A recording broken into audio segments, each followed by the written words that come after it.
Hari bahagia Dr. Alif Adeyani bersama Dr. Indah Lestari Alwi kini tak akan pernah terlaksana. Dr. Indah Lestari harus merelakan sang calon suami pergi selama-lamanya. Pernikahan mereka seharusnya digelar pada Minggu 25 September 2022 kemarin. Namun sang pencipta punya rencana lain. Dr. Alif meninggal dunia malam sebelum acara pernikahan mereka digelar di Ballroom Andi Makassau, Jalan MT Haryono, Watampone, Kabupaten Bone, Sulawesi Selatan. Dr. Alif meninggal dunia karena sakit setelah dirawat di Rumah Sakit Labuang Baji, Makassar. Hari bahagia itu pun berubah menjadi duka. Tangisan keluarga terdengar menggantikan suara riang gembira. Almarhum adalah pria asal Galesong Takalar. Ia jatuh hati pada Dr. Indah Lestari Alwi yang juga sesama alumni Fakultas Kedokteran di Universitas Muhammadiyah Makassar. Dr. Alif begitu bahagia ketika meminang sang kekasih yang merupakan gadis asal Bone. Prosesi lamarannya berlangsung 22 Agustus sebulan lalu. Pihak keluarga Dr. Indah Lestari di Bone sebelumnya telah memasang baliho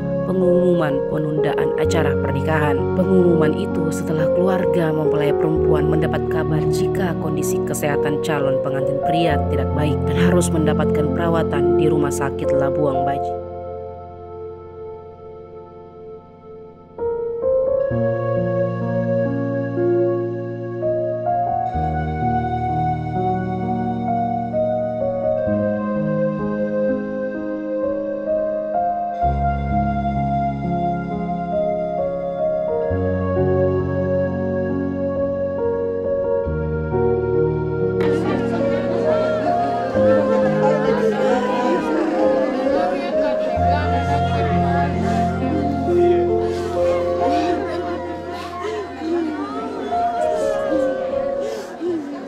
Sudah nonton, jangan lupa like, subscribe, dan share ya.